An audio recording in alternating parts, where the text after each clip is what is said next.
Gentlemen, let's start with the Liberty Bowl redo. A lot of excitement generated about it. We have some renderings that the U of M released of what they think this project is going to look like when it's all said and done.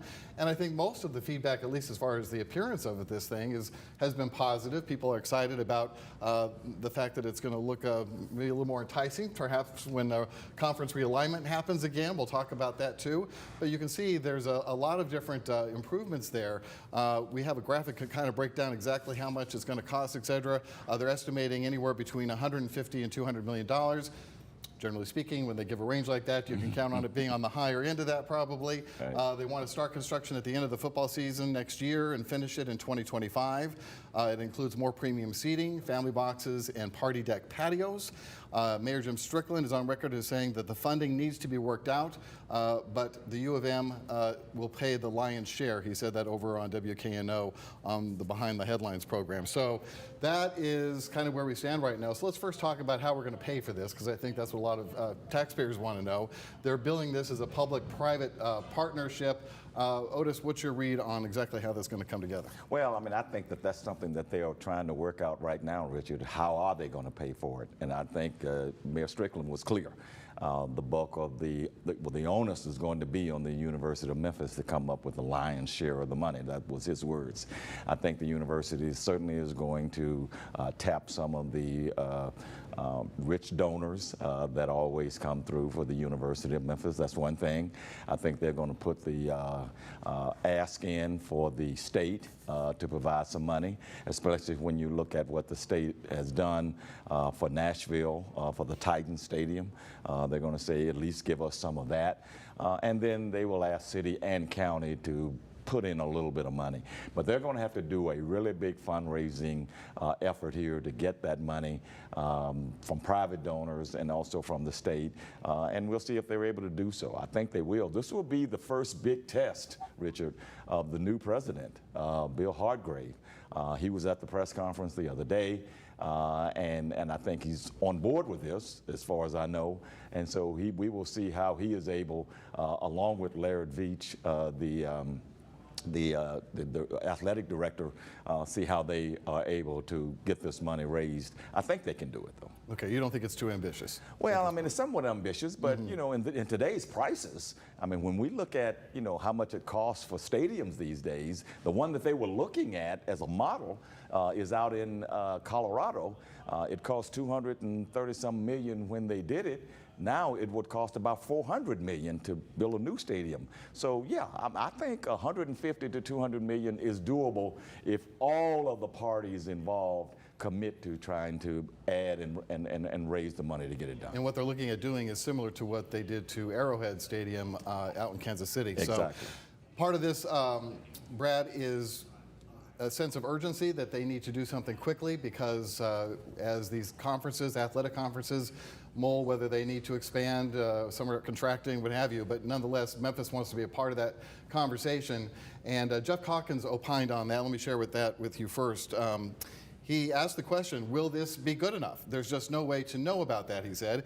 Indeed, there is no way to know what realignment opportunities will arise that could be boosted by a renovated stadium, but it's not like a brand new stadium is a requirement to move up in the college football world. He cited Cincinnati, I'm sorry, as an example of someone who was able to move into a bigger conference and didn't necessarily have to build a new stadium. What are you hearing about that? Yeah, and following up on Otis's points, what he just made, I mean, you know, Memphis still feels very stung. Not only did they not get into the Big 12, but three of their soon-to-be former conference members, University of Central Florida, Cincinnati, and Houston, they're going to the Big 12, so they feel really like left out of the party with this. So their thought process is that these renovations could hopefully be done sooner than starting a new stadium from scratch. And in addition to what Otis just mentioned too, I think all of this sort of plays into another major city project, the Liberty Park project that's going around that. It is interesting that they did acknowledge that they did consider just building a new stadium somewhere in or near campus, but they decided this was the best way to go to do this. But it will be interesting to see if it's flashy enough. A lot of it has to do with the product on the field. A little bit of an uneven season last year compared to a couple years ago with the Cotton Bowl. So hopefully Ryan Silverfield's team will continue to have that momentum. So 3, 4, 5 years from now, Memphis will have a new stadium and a lot of winning product on the field.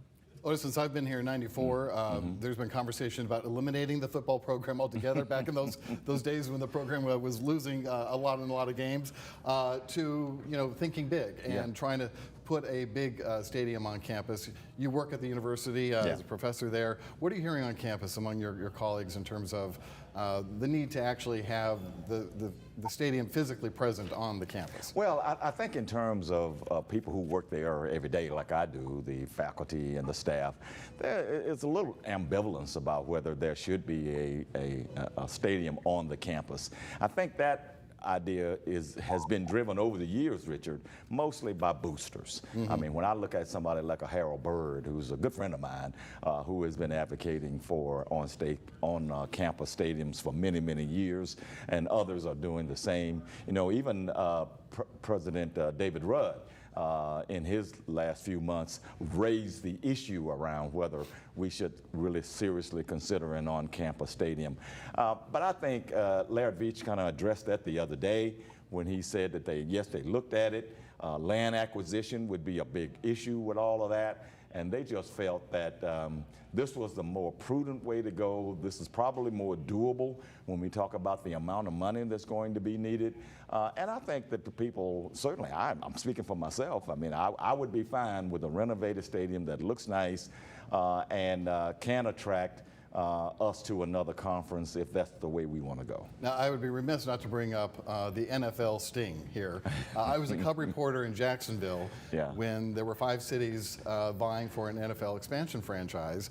And the rap against Memphis was that they only wanted to renovate the Liberty Bowl Stadium and not build a whole new stadium. And of course, they did not end up getting an expansion franchise when that decision was made. Right. Brad, what are your thoughts about that? I mean, it may sound more prudent to do what Otis is advocating there, but we also know that the glitz and glamour of a brand new stadium might have a lot of pull, maybe more pull.